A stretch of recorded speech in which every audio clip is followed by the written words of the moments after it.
Nós estamos ministrando sobre Jesus segundo o Evangelho de Marcos. E hoje nós vamos ver Jesus em Cafarnaum. Os versos básicos são os versos 21 a 34.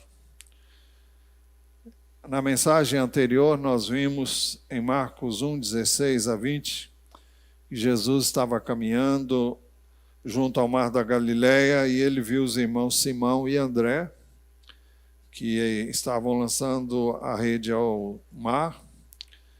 Eles eram pescadores e Jesus os chamou e disse que os faria pescadores de gente. Eles deixaram imediatamente as redes, os seguiram. Pouco mais adiante, Jesus viu Tiago e João, filhos de Zebedeu, e estavam no barco consertando as redes. Jesus os chamou também, eles seguiram Jesus e, deixando o seu pai no barco com os empregados, eles seguiram Jesus. Eu queria que fosse projetado mais uma vez os mesmos slides do Mar da Galileia. Esse é o primeiro. Nós mostramos na semana passada que esse mapa é um mapa moderno. Nós temos uma rodovia aqui, aliás, todos eles são mapas modernos. Vamos ver o próximo. Esse também não está muito claro, mas por causa da expansão do slide, vamos ver o próximo. Esse também é bem moderno, dos dias atuais. O próximo, esse também. O lugar é muito bonito, é um lago de água doce, mas ele fica entre montanhas, como já dissemos, e por causa disso canaliza o vento e as ondas são muitas vezes semelhantes às ondas do mar. Mais um. Aqui nós temos o Mar da Galileia e a sua localização. Aqui fica o Mar Morto. Isso aqui seria o Israel no tempo de Jesus, né? Vamos para o próximo. E aqui nós temos, aqui está invertida a posição. Deixa aí por enquanto. O texto diz que, na semana passada nós vimos em João 1,44, que foi citado durante a mensagem, e ficamos sabendo em João 1,44 que André e Pedro eram de Betsaida, ou seja, eles eram dessa cidade que ficava aqui. Pois bem, agora vamos voltar, daqui a pouco a gente volta ao slide. Marcos 1, 21, a primeira parte diz que Jesus, na companhia dos que ele chamou, entraram em Cafarnaum. Essa é a impressão que a gente tem quando ler o texto. Depois entraram em Cafarnaum. Jesus estava aparentemente sozinho, e até que ele chamou Simão, Pedro e André, seu irmão, e chamou também os irmãos Tiago e João. E nós vamos perceber que tudo nos faz crer que eles entraram com Jesus em Cafarnaum. Depois entraram em Cafarnaum, o texto diz. Muito bem. Não sabemos onde é que Jesus chamou os irmãos Simão, Pedro e André, e com certeza estavam bem próximos de Tiago e João, mas o mar é bem grande e a extensão dele é muito grande, então não podemos dizer onde é que Jesus os chamou. Eles eram de Betsaida, mas eles entraram em Cafarnaum. Nós já mostramos ali o mapa. Vamos ver novamente o mapa. Os irmãos vão observar que Cafarnaum fica bem próximo de Betsaida, cidade onde eles nasceram. Pode projetar o slide do mapa número 6.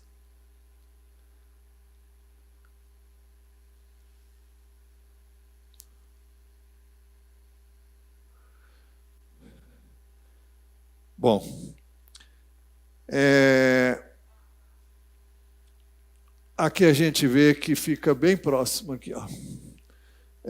Mesmo sendo bem grande, a proximidade é bem razoável, né?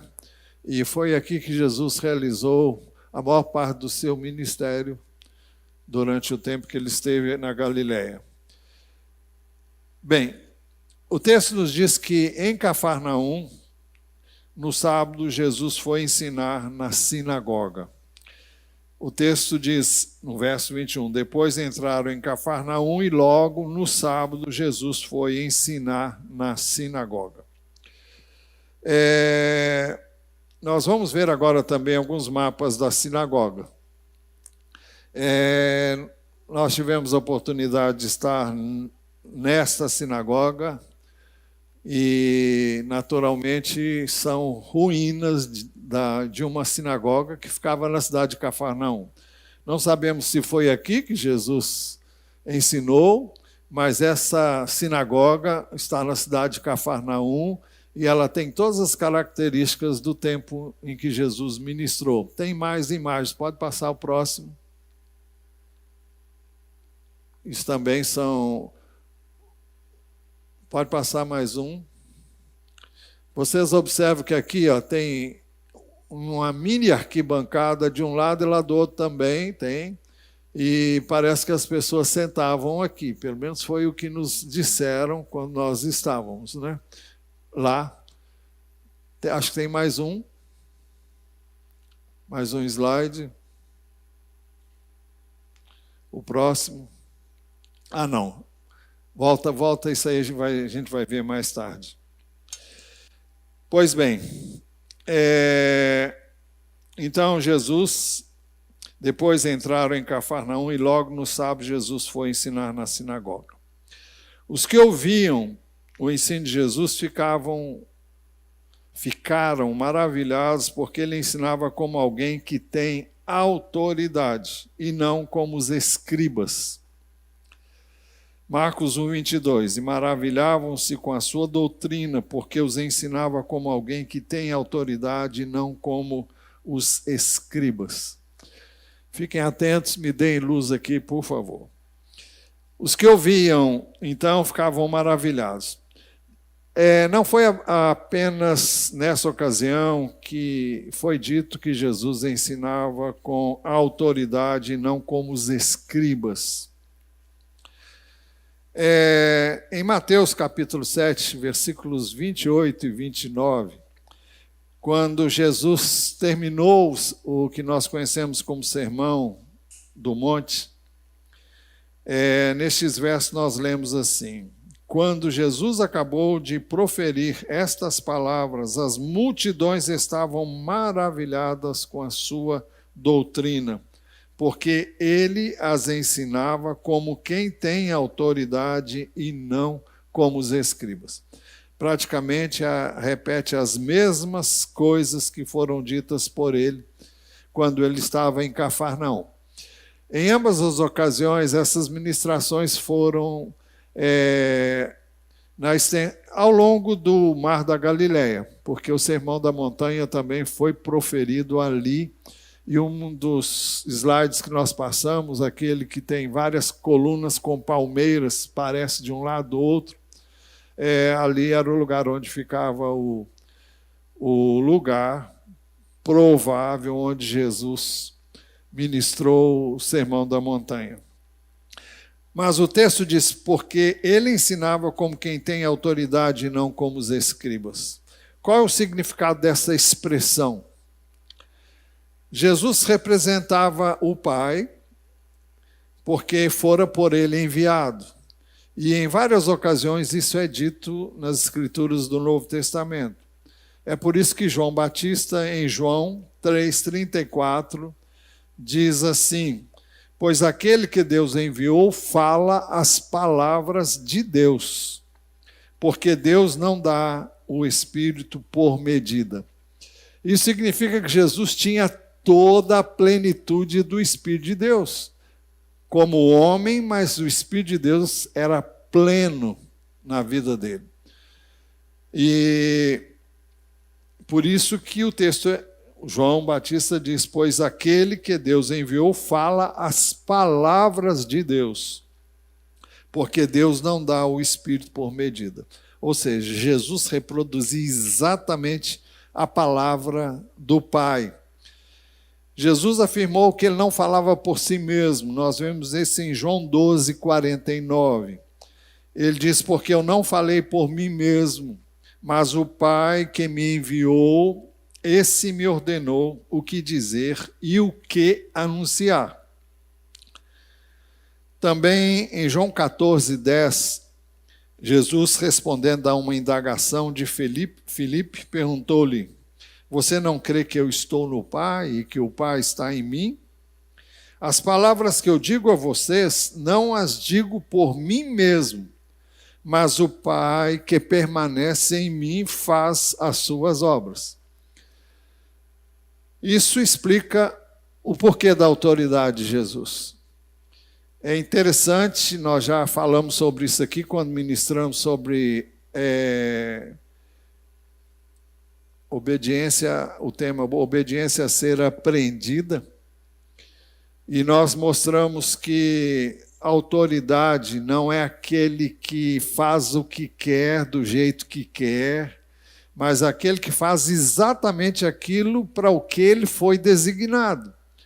Ou seja, ele diz as mesmas palavras, ele transmite exatamente aquilo que foi determinado para dizer, e não o que ele tem vontade de dizer, não o que ele quer dizer, não o que ele quer fazer. Então, foi isso que Jesus fez o tempo todo. Ele abriu mão da sua vontade e fez o tempo todo a vontade de Deus, a vontade do Pai. Ele não disse as suas palavras, mas ele disse as palavras do Pai. Então, o seu ensino era como autoridade, era com autoridade. E ninguém jamais viu algo semelhante, alguém que falava exatamente aquilo que o Pai dizia. É isso que caracterizou o tempo todo o ministério de Jesus e o ensino de Jesus. Essa é uma das razões pelas quais, muito mesmo antes de conhecer esses princípios, que nós vimos recentemente, quando ministramos quase 50 mensagens sobre obediência a ser aprendida, e ali foi enfatizado demais essa questão de representarmos adequadamente a autoridade de Deus. E eu nunca me senti à vontade para pregar as minhas próprias palavras. Eu sempre prefiro pregar a palavra de Deus tal como ela está escrita. É mais fácil você fazer as coisas como devem ser feitas se você se ativer à palavra de Deus e não acrescentar nenhuma coisa àquilo que Deus disse. Pois bem, isso para explicar o ensino de Jesus, que ele ensinava como quem tem autoridade e não como os escribas. E, bem, alguém que representa o Pai, ele fala na autoridade do Pai. Jesus muitas vezes disse que os escribas e os fariseus, chamou-os de hipócritas, porque eles ensinavam e não viviam aquilo que ensinavam. Então, é algo que caracterizou a pessoa de Jesus, e nisso ele foi perfeito, e ninguém até hoje pode se igualar a ele, porque ninguém foi perfeito como ele foi, e ninguém viveu em obediência como Jesus viveu. Foi obediente até a morte, morte de cruz. E foi por isso que ele pôde ser como é o autor da nossa salvação. Foi por isso que ele pôde ser aquele que levaria, como levou sobre si os nossos pecados, porque nele não havia culpa, nele não havia pecado, não havia dolo algum. Mas enquanto Jesus estava ali, apareceu na sinagoga um homem endemoniado. Marcos 1, 23 e 24 dizem assim: E logo apareceu na sinagoga um homem possuído de espírito imundo, o qual gritou: O que você quer conosco, Jesus Nazareno? Você veio para nos destruir? Sei muito bem quem você é, o Santo de Deus.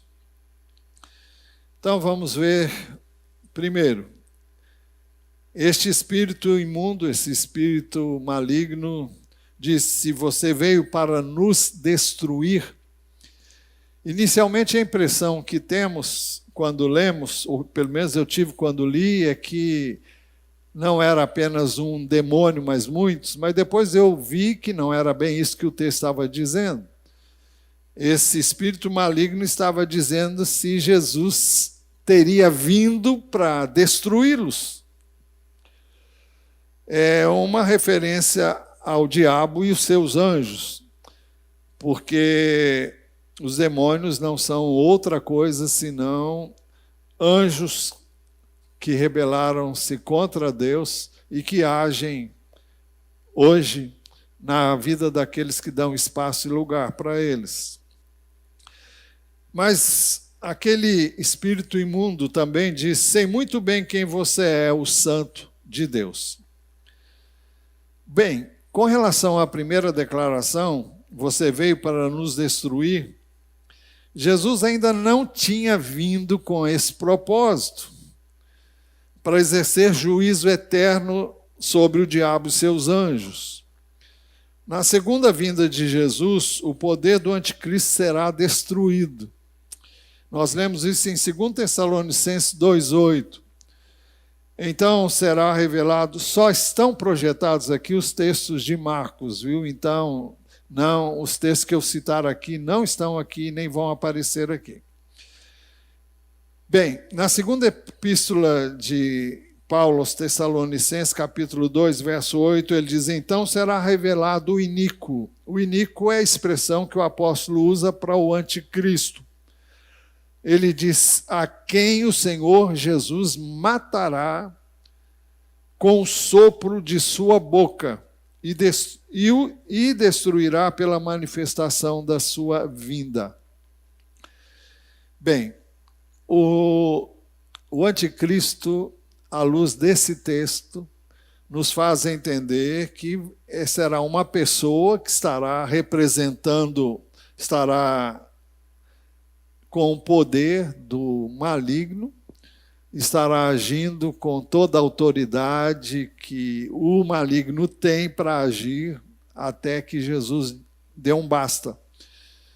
E esse iníquo vai ser destruído quando Jesus vier, porque o texto diz: então será revelado o iníquo, porque ele vai vir com a cara de bonzinho, vai parecer que é o próprio Cristo e vai vir como se fosse o próprio Cristo, a quem o Senhor Jesus matará com o sopro da sua boca pela manifestação da sua vinda. Isso acontecerá quando Jesus vier. O destino do diabo e seus anjos foi predito por Jesus em Mateus 25, versículo 41. Jesus, depois de falar sobre a separação de bodes e ovelhas, ele disse: então o rei dirá também aos que estiverem à sua esquerda: afastem-se de mim, malditos, para o fogo eterno preparado para o diabo e os seus anjos. Assim nós ficamos sabendo que o diabo e os seus anjos não terão uma extinção, não serão extintos, não serão destruídos no sentido de serem aniquilados, mas eles vão estar num lugar, aqui fala o fogo eterno, preparado para o diabo e seus anjos. É um lugar onde Jesus disse, o verme não morre e o fogo não se apaga. Jesus usou a figura de um lugar onde depositavam o lixo da cidade, e lá existia sempre fogo no lixo, e existia sempre vermes que se desenvolviam com as coisas podres que eram lançadas ali. Em Apocalipse 20:10 também nós lemos assim: o diabo que os tinha enganado foi lançado no lago de fogo e enxofre, onde já se encontram a besta é o anticristo, que aqui é chamado de besta e por Paulo é chamado de o iníquo. E o falso profeta. O falso profeta, muitos creem, veem nele uma manifestação como se fosse a besta, como aquele que é o anticristo, que vem como se fosse o Cristo, e o falso profeta seria como o Espírito Santo, que testificaria, daria testemunho do falso profeta como se fosse o próprio Cristo. Então o texto diz: o diabo que os tinha enganado foi lançado no lago do fogo e enxofre, onde já se encontram a besta e o falso profeta, e serão atormentados de dia e de noite para todo o sempre. Apocalipse 20:14 diz assim: então a morte e o inferno foram lançados no lago de fogo. Esta é a segunda morte, o lago de fogo.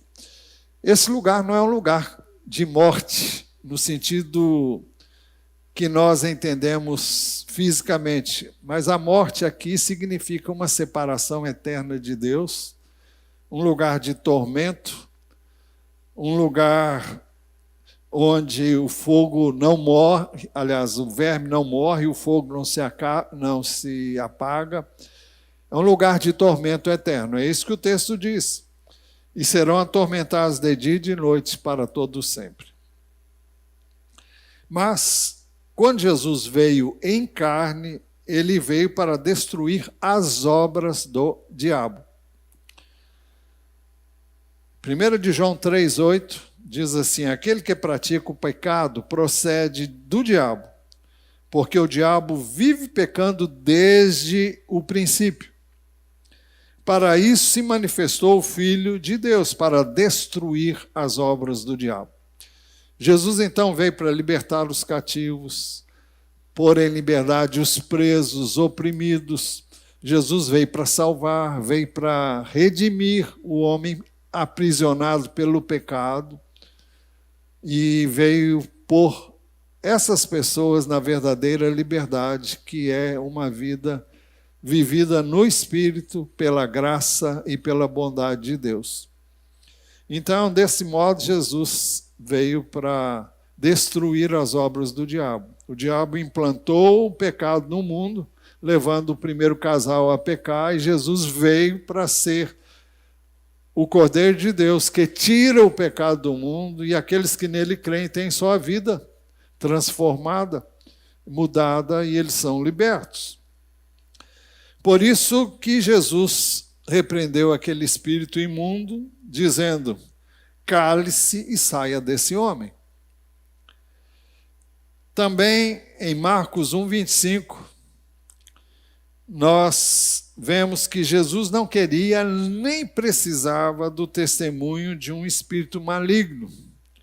Por isso ordenou que ele se calasse e saísse daquele homem. Mas Jesus o repreendeu, dizendo: cale-se e saia desse homem. Também Jesus não queria ser exposto à publicidade. Em Mateus 12:15-21, nós lemos assim: mas Jesus, sabendo disso, afastou-se dali. Muitos o seguiram e a todos ele curou, advertindo-lhes, porém, que não o expusessem à publicidade. Jesus não queria que antecipar as coisas que aconteceriam no tempo próprio. No início do seu ministério, Jesus foi bem recebido, bem acolhido, mas à medida que o tempo foi passando, a oposição dos líderes religiosos foi crescendo, como nós vamos ver no Evangelho de Marcos, até que o rejeitaram completamente. E a rejeição da liderança fez com que os demais também viessem a rejeitar a Jesus quando pediram a sua própria crucificação. Mas ainda não era o momento disso acontecer e, por isso, provavelmente, ele não queria que o expusessem à publicidade. E o verso seguinte diz, estamos lendo Mateus 12, 15 a 21, vou ler agora o 17.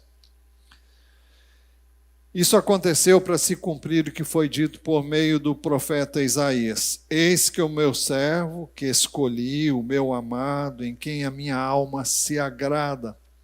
Farei repousar sobre ele o meu espírito, e ele anunciará juízo aos gentios. Não entrará em discussões, nem gritará, nem fará ouvir nas praças a sua voz. Não esmagará a cana quebrada, nem apagará o pavio que fumega. Aqui uma figura de uma pessoa já debilitada, fraca. Ele não veio para destruir ninguém, até que faça vencedor o juízo. E no seu nome os gentios colocarão a sua esperança. Esse foi o tema de um dos 40 dias de jejum que nós tivemos no ano passado, se não me engano, foi o último do ano passado. Mas, voltando a Marcos 1, 26, então o espírito imundo, agitando violentamente e gritando em alta voz, saiu dele. O resultado foi que todos que estavam na sinagoga, e vocês viram o tamanho de uma sinagoga, é bem grande. É do tamanho deste templo, ou maior um pouco, não é? Eu creio que talvez até um pouco maior. Não é muito maior não, mas parece que é mais largo. Pelo menos é mais largo do que o espaço que nós temos aqui. Todos se admiraram a ponto de perguntarem entre si, que é isto? Uma nova doutrina? Com autoridade ele ordena aos espíritos imundos e eles lhe obedecem. E a fama de Jesus se espalhou depressa em todas as direções, por toda a região da Galileia. Pois bem, quando saíram dali, da sinagoga, o versículo 29 diz, e saindo da sinagoga foram com Tiago e João para a casa de Simão e André. Foram, possivelmente, Jesus e os 4 chamados que tinham entrado com ele na sinagoga, seus primeiros discípulos, que vieram a ser apóstolos também, Pedro, André, Tiago e João. Pedro e André, como já vimos, eram irmãos, assim como Tiago e João também eram irmãos. Nós nunca devemos confundir João, o apóstolo, com João Batista. São 2 pessoas distintas. Quem escreveu o Evangelho de João não foi João Batista, foi João, o apóstolo, o irmão de Tiago aqui citado. Bem, então, possivelmente, Jesus e os 4 chamados, Pedro, André, Tiago e João, foram à casa de Pedro. Então, nós ficamos sabendo que Pedro morava em Cafarnaum. Eles tinham nascido em Betsaida, que ficava ali, cidade vizinha, mas agora estavam morando em Cafarnaum. Eu não sei explicar isso a vocês, mas só sei que o texto nos leva a entender assim. E Vamos ver o lugar onde, agora é o último slide. Esse slide aí, esse lugar aqui é moderno, né? Isso aqui é uma igreja. Os católicos construíram igreja em todo lugar onde eles pensavam que havia um... Bom, por que construíram uma igreja? Porque aqui embaixo nós temos as ruínas do que teria sido a casa de Pedro. Então, nós temos a ruína aqui embaixo de uma igreja que já foi destruída e que teria sido construída exatamente na casa de Pedro. E depois, recentemente, construíram essa igreja aqui, que não tem nada a ver com as características. Nós temos aqui algumas ruínas daquele tempo, do tempo de Jesus, e aqui embaixo tinha essas ruínas, mas construíram essa igreja moderníssima aqui, que destoa totalmente do que possivelmente seria a casa de Pedro. E o texto diz que foram com Tiago e João para a casa de Simão e André. O que nos faz supor que André morava com Simão Pedro, porque não sei. Muito bem. Assim que Jesus entra na casa de Simão Pedro, ele foi informado de que a sogra de Pedro estava com febre. A sogra de Simão estava de cama com febre e logo deram essa notícia a Jesus. O texto nos diz que, então, aproximando-se, verso 31, Marcos 1, 31, Jesus pegou a mão dela e fez com que ela se levantasse. Veja que coisa maravilhosa. Jesus não repreendeu a enfermidade, Jesus não disse uma palavra, só pegou na mão e fez com que ela se levantasse. Só isso. Simples assim. O texto diz: a febre a deixou e ela passou a servi-los. Nós ficamos aqui sabendo então que Pedro morava com a sua sogra, ou a sua sogra morava com Pedro, e que o irmão dele também morava na casa dele. Não me perguntem, não sei mais detalhes, é isso que o texto nos informa. Bem, à tarde, depois que o sol havia se posto, à tarde, depois do pôr do sol, trouxeram a Jesus todos os enfermos e endemoniados.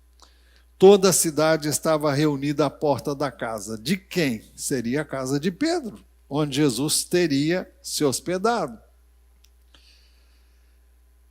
Então, essas são as evidências do que aconteceu. Tudo isso aconteceu na casa de Simão Pedro, como resultado da libertação do homem endemoniado e da cura da sogra de Pedro. Numa cidade pequena, as notícias correm rapidamente. E tudo que acontece, todos tomam rapidamente o conhecimento. Por isso, a cidade inteira se reuniu na porta da casa de Pedro. E o texto diz, no verso 34, e ele curou muitos que se achavam doentes de todo tipo de enfermidades. Também expulsou muitos demônios, não lhes permitindo que falassem, porque sabiam quem ele era. Com isso, nós concluímos.